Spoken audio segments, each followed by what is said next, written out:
আসসালামু আলাইকুম বন্ধুরা। আজ আপনাদের জন্য এমন এক সফরের গল্প নিয়ে এসেছি যা শুধু পথের গল্প নয়, বরং অন্তরের গভীর বিশ্বাসের এক অসাধারণ কাহিনী। এটি সেই সব মানুষের কথা যারা সব কিছু হারিয়েও শুধু আল্লাহর উপর ভরসা রেখেছিল। এই গল্প মরুভূমির তপ্ত বালির নয়, বরং হৃদয়ের সেই শীতল আশার যা সকল প্রতিকূলতাকে জয় করে। এটি হল কোকিল ও পথহারা কাফেলার গল্প, যেখানে প্রতিটা মুহূর্তে প্রমাণিত হয়েছে যে আল্লাহর উপর ভরসা রাখলে কোনো পথেই আর শেষ হয়ে যায় না। আসুন আমরা সেই সফরে সামিল হই, যেখানে প্রতিটি পদক্ষেপ ছিল এক একটি দোয়া এবং প্রতিটি নিঃশ্বাস ছিল এক একটি ঈমান। বাগদাদ থেকে দক্ষিণে রওনা হওয়া কাফেলাটি প্রথমে আলো আর আশার সাথে এগিয়ে চলছিল। এরা ছিল সেই সব মানুষ যারা হজের সফরে যাচ্ছিল। যানবাহনে ছিল মালপত্র, পানির মশক, খাবারের থলি এবং হৃদয়ে ছিল সত্যিকারের ভক্তি। এই কাফেলাটি কেবল পার্থিব দূরত্ব অতিক্রম করতে নয়, বরং আত্মিক উচ্চতা অর্জন করতে বেরিয়েছিল। কাফেলার নেতৃত্ব দিচ্ছিলেন মুহাম্মদ ইবনে ইসমাইল, যাকে মানুষ বছরের পর বছর ধরে সত্যের পথের পথিক বলে জানত। তার কণ্ঠে ছিল মর্যাদা, চলনে ছিল স্থায়িত্ব এবং চোখে ছিল সেই আলো যা কেবল আল্লাহর উপর ভরসা রাখে এমন মানুষেরই হয়। ৩ দিন পর্যন্ত কাফেলাটি সহজে চলল, কিন্তু চতুর্থ দিন সূর্য মাথার উপর প্রখরভাবে জ্বলে উঠল। দিগন্ত ম্লান হয়ে গেল এবং ধুলোর চাদর সব চিহ্ন মুছে দিল। আকাশে মেঘের আনাগোনা ছিল না, কিন্তু জমিনে কোথাও কোনো ছায়াও ছিল না। ক্লান্তি, তৃষ্ণা এবং পথ সম্পর্কে অনিশ্চয়তা প্রতিটি মুখে প্রশ্ন এঁকে দিল। দিনের বেলায় হঠাৎই এই অনুভব হল যে কাফেলাটি পথ হারিয়েছে, যে পাহাড়টি আগে তাদের চেনার চিহ্ন ছিল তা এখন অদৃশ্য হয়ে গেছে, যে মানচিত্রটি ছিল তা এখন অর্থহীন কাগজ মনে হচ্ছিল। দিকগুলো বিভ্রান্ত করতে লাগল এবং সময়ে যেন থেমে গেল। কিছু পথিকের ঠোঁটে অভিযোগ এলো, কেউ কেউ নিজেদের দুর্ভাগ্যবান বলতে শুরু করল এবং কিছু মানুষ মনে মনে আল্লাহর কাছে অভিযোগ করতে লাগল। বুড়ো মোহাম্মদ তখনও নীরব ছিল, শুধু মরুভূমির দিকে তাকিয়েছিল, যেন কোনো অদৃশ্য পথ খুঁজছিল। পানি কমে গিয়েছিল, খাবারের থলি হালকা হয়ে যাচ্ছিল এবং উটগুলোর গতি মন্থর হয়ে গিয়েছিল। এক যুবক ফারিস, যার কথাবার্তায় সবসময় তাড়াহুড়ো ছিল, রাগের সাথে বলল, আমরা কোথায় যাচ্ছি? ৩ দিন হয়ে গেল আর এখন পথ হারিয়েছি। এটা তো হজের সফর ছিল, কিন্তু এটা তো যেন ধ্বংসের সফর হয়ে যাচ্ছে। তার কথা শুনে অন্যরাও চমকে উঠল। কেউ কেউ হ্যাঁ হুঁ বলল, কেউ কেউ চুপ রইল। কিন্তু মোহাম্মদ তখনও কোনো উত্তর দিল না। সে একটি নুড়ি তুলে আঙুলে ঘোরাতে লাগল, যেন মাটির সাথে কথা বলছিল। হঠাৎ একটা আওয়াজ শোনা গেল, নরম, ধীর, কিন্তু অদ্ভুতভাবে স্পষ্ট, যেন কেউ কোনো ভুলে যাওয়া মুহূর্তে আশা জাগিয়ে দিল। এই আওয়াজটি ছিল একটি কোকিলের, যা কাফেলার কাছে একটি ভাঙা ঝোপের ওপর বসেছিল। সে বারবার তার পরিচিত সুরে ডাকছিল, যেন কিছু বলতে চাইছিল। কাফেলায় বসা 7 বছর বয়সী একটি মেয়ে জান্নাত, যে তার বাবা ইব্রাহিমের সাথে ছিল, হঠাৎই বলে উঠল, বাবা, ওই পাখিটা আমাদের পথ দেখাচ্ছে না। ও বলছে এখান থেকে বেরিয়ে যাও, ওই দিকে পথ আছে। ইব্রাহিম তার মেয়ের দিকে তাকালো। তার চোখে ভয় নয়, বরং অদ্ভুত এক শান্তি ছিল। এমন এক শান্তি যা হয়তো বড়দের মনে তখন আসে যখন তারা সব আশা হারিয়ে ফেলে এবং তারপর কোনো বাচ্চার মুখ থেকে আল্লাহর কথা শোনে। ব্যবসায়ী খালিদ, যে সবসময় বুদ্ধি ও হিসাবের অনুসারী ছিল, হাসল এবং বলল, তাহলে কি এখন আমরা কোকিলের আওয়াজে সফর করব? মরুভূমিতে কি বুদ্ধি কবর দিয়ে দিলাম? বুড়ো মোহাম্মদ প্রথমবার মাথা তুলল। তার মুখে রাগ নয়, কিন্তু গভীর গম্ভীরতা ছিল। বুদ্ধি তো সেটাই যা আল্লাহর ইশারাকে চিনতে পারে। যে চিহ্নগুলো উপেক্ষা করে সে নিজেকে বুদ্ধিমান মনে করতে পারে, কিন্তু সে অন্ধ হয়। আল্লাহ চাইলে একটি প্রদীপ দিয়েও পথ দেখাতে পারেন, আর চাইলে একটি কোকিল দিয়েও। ফারিস হতাশ হয়ে বলল, অনেক কথা শুনেছি, এখন পানি কোথায়? খাবার, ছায়ার একটি কোণ? কেবল বিশ্বাস দিয়ে কি তৃষ্ণা মিটবে? মোহাম্মদ ধীরে ধীরে উঠল, মরুভূমির দিকে তাকাল, তারপর ঘোষণা করল, আমি এই আওয়াজের পিছু যাব, কারণ আমি এতে কেবল একটি পাখির ডাক নয়, বরং আমার রবের ইশারা শুনতে পাচ্ছি। যে সাথে আসতে চায় চলে আসুক, যে থাকতে চায় সে এখানেই থাকুক। কিন্তু মনে রেখো, পথ থেমে থাকা পায়ে চলে না, বিশ্বাসে খোলে। কাফেলাটি দুই ভাগে ভাগ হয়ে গেল। কিছু লোক পেছনে থেকে গেল, কিছু লোক সাথে চলতে প্রস্তুত হল। ইব্রাহিম তার মেয়েকে বুকে জড়িয়ে ধরল, উঁটের ওপর বসাল এবং বলল, আমি চলব যেখানে তোর আশা আছে। সফর আবার শুরু হল, কিন্তু এখন সূর্য আগুন বর্ষণ করছিল। কোকিলের আওয়াজ কখনো কাছে আসছিল, কখনো দূরে যাচ্ছিল।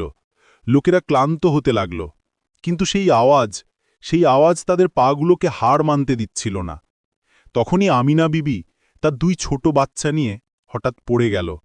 তার শ্বাস-প্রশ্বাস বন্ধ হয়ে যাচ্ছিল, চোখে ছিল আর্দ্রতা, জিভে কেবল একটি বাক্য, হে রব, আমরা তোমার দিকেই বেরিয়েছি, আমাদের পথ থেকে বিচ্যুত করো না।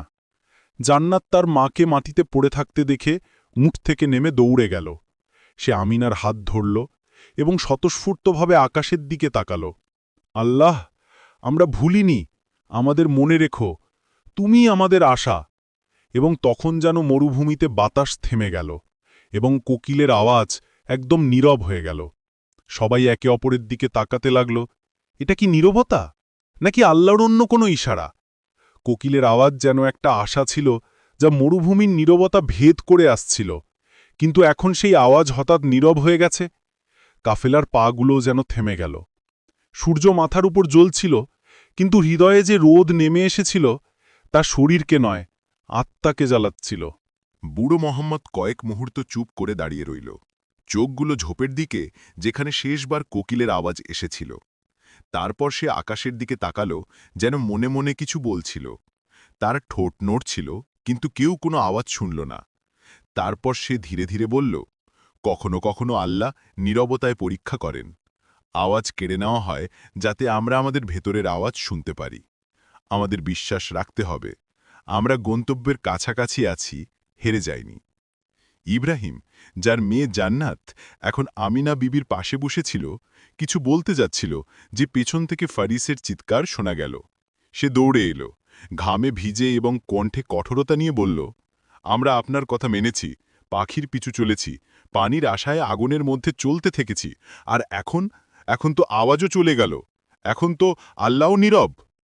মোহাম্মদ ফারিসের কাঁধে হাত রাখল। বৎস, আল্লাহ নীরব নন, তিনি কেবল শুনছেন যে কে তার অনুগ্রহের ওপর বিশ্বাস রাখে আর কে তার সত্তার উপর। ফারিস হতাশ হয়ে পেছনে সরে গেল। এই সব দর্শন তৃষ্ণা মেটায় না মোহাম্মদ, আপনার যদি মরার ইচ্ছে থাকে তবে শখ করে মরুন, আমি ফিরে যাচ্ছি। কাফেলার কিছু লোক তার সাথে যেতে প্রস্তুত হল। ভয়ে, ক্ষুধা এবং ক্লান্তির বোঝা বিশ্বাসের চেয়েও ভারী মনে হচ্ছিল। জান্নাত চোখে জল নিয়ে জিজ্ঞেস করল, যদি তারা চলে যায় তবে কি আমরাও হারিয়ে যাব? আমিনা তার মেয়েকে বুকে জড়িয়ে ধরল এবং বলল, আমরা কখনো হারিয়ে যাব না মেয়ে, কারণ আমরা আল্লাহকে স্মরণ করছি, আর যে তাকে স্মরণ করে সে কখনো একা হয় না।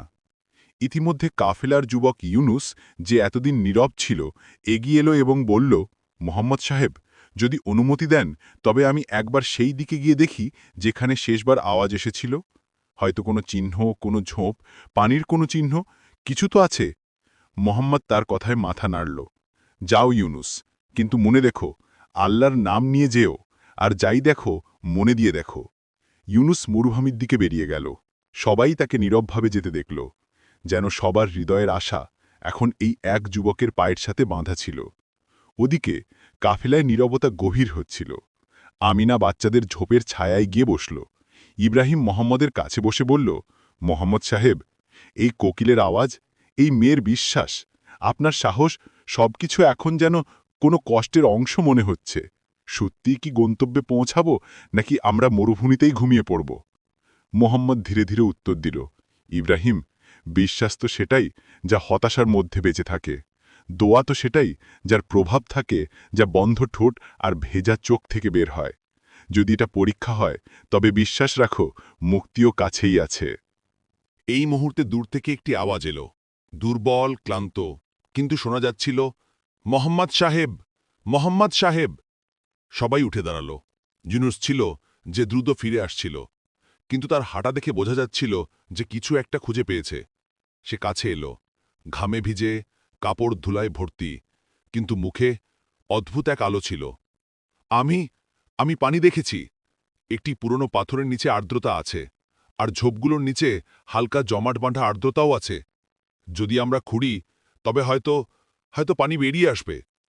সবাই যেন সিজদা করল না, কিন্তু হৃদয় ঝুঁকে গেল। মোহাম্মদ আকাশের দিকে তাকালো এবং নীরবভাবে চোখ বন্ধ করে নিল। কোনো শব্দ তার মুখ থেকে বের হল না, শুধু হৃদয়ের কৃতজ্ঞতা ছিল সেই রবের জন্য যিনি অবশেষে উত্তর দিচ্ছিলেন। ইব্রাহিম উঠ থেকে পানির বোতল বের করল, যা খালি হয়ে গিয়েছিল, এবং ধীরে ধীরে বলল, হয়তো এখন এটা ভরে যাবে, আল্লাহর পক্ষ থেকে। কাফেলাটি দ্রুত সেই দিকে চলতে লাগল। সূর্য তখনও জ্বলছিল, কিন্তু হৃদয় যেন শীতলতা নেমে আসছিল। বাচ্চারা হাসতে লাগল, নারীরা দোয়া পড়তে লাগল, এবং পুরুষেরা চোখে আর্দ্রতা নিয়ে পা বাড়াতে লাগল। পাথরের কাছে পৌঁছনোর পর ইউনুস এবং অন্য কিছু যুবক খলন শুরু করল। মোহাম্মদ এবং ইব্রাহিম দোয়ার জন্য হাত তুলল। সবাই চোখ বন্ধ করে বসেছিল।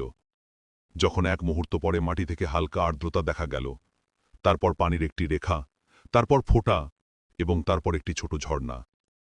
একজন নারী চিৎকার করে উঠল, পানি, পানি পাওয়া গেছে। আমিনা তার মেয়েকে জড়িয়ে ধরল। দেখেছিস আমার জীবন, আল্লাহ শুনেছেন, তিনি আমাদের একা ছাড়েননি। জান্নাত আকাশের দিকে তাকালো এবং ধীরে ধীরে বলল, আমি বলেছিলাম না, আল্লাহ সবসময় দেখছেন। মোহাম্মদ মাটিতে বসে পড়ল, মুষ্টিতে পানি ভরে চোখে লাগালো এবং কেবল একটি বাক্য বলল, আমরা আল্লাহর ওপর বিশ্বাস রেখেছিলাম এবং আল্লাহ আমাদের পথ দেখিয়ে দিয়েছেন।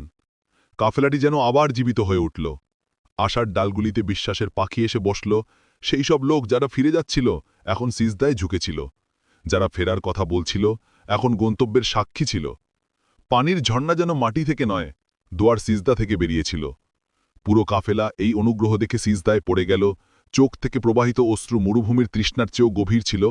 কেউ কাঁদছিল, কেউ হাসছিল, কেউ নীরবভাবে আকাশের দিকে তাকিয়েছিল, যেন সেখান থেকে কোনো মুহূর্ত নেমে এসেছিল যা মানুষকে তার রবের কাছাকাছি করে দেয়। বুড়ো মোহাম্মদ সেখানেই বসেছিল, মুষ্টিতে পানি নিয়ে নিজের মুখে লাগাচ্ছিল। তার হাতের তালুতে ভাঁজ ছিল, কিন্তু তাতে বিশ্বাসের এক ঝলক ছিল যা জীবনের প্রতিটি ক্ষততে মলম লাগাচ্ছিল। জান্নাত একটি ছোট বাটি পানি দিয়ে ভরল এবং আমিনা বিবির সামনে রেখে বলল, মা, আল্লাহ সত্যি শুনেছেন। আমিনা তার মেয়েকে জড়িয়ে ধরল এবং বলল, আল্লাহ সবসময় শোনেন, কখনো কখনো দেরি করেন, যাতে আমরা আমাদের হৃদয়ের অবস্থা দেখতে পারি। কয়েক ঘন্টা কাফেলাটি সেখানে রইল। সবাই পানি পান করল, কিছু অবশিষ্ট খাবার ভাগ করে নেওয়া হল। ঝোপের ছায়ায় কিছু সময় বিশ্রাম করা হল।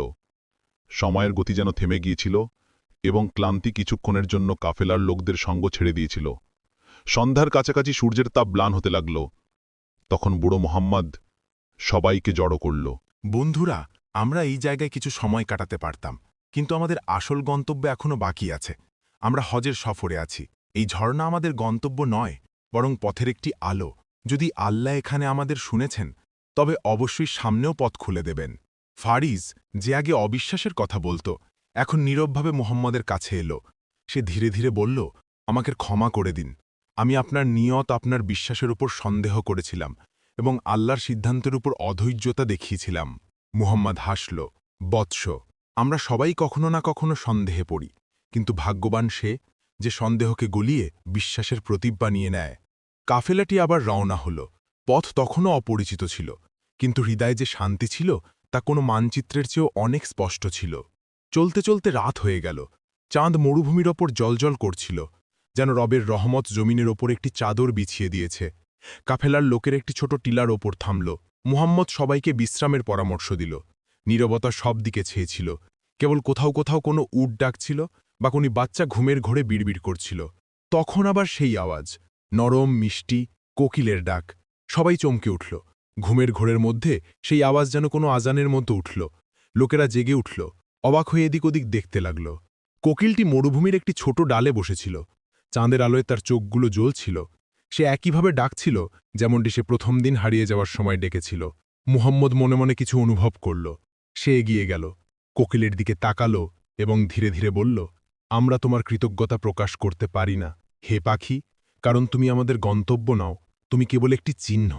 আসল নির্দেশনা রবের পক্ষ থেকে, এবং তুমি সেই নির্দেশনার একটিই চিহ্ন। কোকিলের আওয়াজ যেন এক মুহূর্তের জন্য থামল, তারপর দ্রুত উঁচু হল এবং সে পাখা মেলে আকাশের দিকে উড়ে গেল। চাঁদের দিকে মিলিয়ে গেল। কাফেলাটি কিছু মুহূর্ত নীরবভাবে দাঁড়িয়ে রইল, যেন সেই দৃশ্যটি তাদের হৃদয় সংরক্ষণ করছিল। তারপর সবাই একসাথে আল্লাহর নাম নিল এবং চলতে শুরু করল তাদের রবের দিকে। পথে আর কোনো অভিযোগ ছিল না, ফেরার কোনো চিন্তা ছিল না, শুধু বিশ্বাসের একটি ধারাবাহিক সফর ছিল। কিছুদিন পর যখন সূর্য দিগন্তের কিনারায় হালকাভাবে উদিত হচ্ছিল, কাফেলাটি সামনে একটি কাফেলা দেখতে পেল। সেখান দিয়ে যাচ্ছিল একটি বড় কাফেলা, যা মক্কার দিকে যাচ্ছিল। মুহাম্মদ হাত নাড়ল। কাফেলার লোকেরা উত্তর দিল। তারা কাছে এলো তো জানা গেল যে এই কাফেলাটি হাজিদের এবং তাদের কাছে পানি, খাবার এবং মানচিত্র আছে। মুহাম্মদ হেসে আকাশের দিকে তাকিয়ে বলল, রব শুধু পানি দেননি, পথপ্রদর্শকও পাঠিয়েছেন। জান্নাত মায়ের সাথে বসে আকাশের দিকে তাকিয়েছিল। সে হঠাৎ বলল, বাবা, ওই কোকিলটা কি আমাদের চিরদিনের জন্য ছেড়ে গেল? ইব্রাহিম তার মেয়েকে বাহুতে নিয়ে বলল, মেয়ে, ওই কোকিল কেবল একটি পাখি ছিল না, সে আল্লাহর একটি বার্তা ছিল। আর যখন রব চান, তখন তিনি তার বার্তাকে উড়িয়ে দেন, কারণ যা শেখার ছিল আমরা তা শিখে গিয়েছি। আমিনা চোখে জল নিয়ে বলল, আমরা শিখেছি যে আল্লাহ কখনো ভোলেন না, তিনি কেবল পরীক্ষা করেন যাতে আমরা জানতে পারি যে আমরা কোথায় দাঁড়িয়ে আছি। কাফেলাটি নতুন কাফেলার সাথে যোগ দিল। মক্কার দিকে এগিয়ে চলা পাগুলো এখন কেবল শারীরিক ছিল না, সেগুলো একটি হৃদয়ের সফরেরও অংশ ছিল, যা বিশ্বাস, দোয়া এবং ধৈর্যের মাধ্যমে অতিক্রম করা হয়েছিল। যখন কাফেলাটি মক্কায় পৌঁছালো এবং কাবার প্রথম ঝলক চোখে পড়ল, তখন প্রতিটি পা, প্রতিটি ক্ষত, প্রতিটি অশ্রু এবং প্রতিটি দোয়া সম্পূর্ণ হয়ে গেল। যারা কখনো মরুভূমিতে পথ হারিয়েছিল, আজ আল্লাহর ঘরের সামনে দাঁড়িয়েছিল। মোহাম্মদ যে সিজদায় ছিল, চোখ বন্ধ করে শুধু হৃদয় দিয়ে কথা বলছিল। শব্দ তার মুখ থেকে বের হচ্ছিল না, কিন্তু হৃদয় বলছিল, হে রব, আমরা তোমার কৃতজ্ঞতা প্রকাশ করতে পারি না। তুমি আমাদের হারিয়ে যেতে দিয়েছ যাতে আমরা নিজেদের খুঁজে পাই, আর তারপর তুমি আমাদের তোমার দিকে ডেকে নিয়েছ। এই সফর তোমার ছিল, আর আমরা কেবল পথিক ছিলাম। যখন কাফেলাটি তাদের তাঁবুতে ফিরে এলো, আমিনা তার মেয়েকে বুকে জড়িয়ে ধরল এবং ধীরে ধীরে বলল, এটা কেবল কোকিলের গল্প ছিল না মেয়ে, এটা তো আল্লাহর উপর বিশ্বাসের গল্প ছিল। যে সাহস হারায় না, সে অবশ্যই গন্তব্যে পৌঁছায়। জান্নাত হেসে আকাশের দিকে তাকালো। তাহলে কি সেই পাখিটি আবার কখনো ফিরে আসবে মা? ইব্রাহিম তার মাথায় হাত রেখে বলল, সে এসেছিল মেয়ে যখন আমাদের সবচেয়ে বেশি প্রয়োজন ছিল। তার কাজ ছিল আমাদের জাগানো, আর এখন আমরা জেগে উঠেছি। যদি এই গল্পটি আপনার হৃদয় পৌঁছে থাকে, তবে অবশ্যই সালাম ভয়েস সাবস্ক্রাইব করুন, কারণ আমরা এখানে কেবল গল্প শোনাই না, আমরা আপনাদের সেই সব পথে নিয়ে যাই যেখানে বিশ্বাস, ধৈর্য এবং দোয়া একসাথে চলে, আর পরিণতি সবসময় সুন্দর হয়। আল্লাহ আপনার হাফেজ। বিশ্বাসের এই সফরে কখনো একা থেকো না।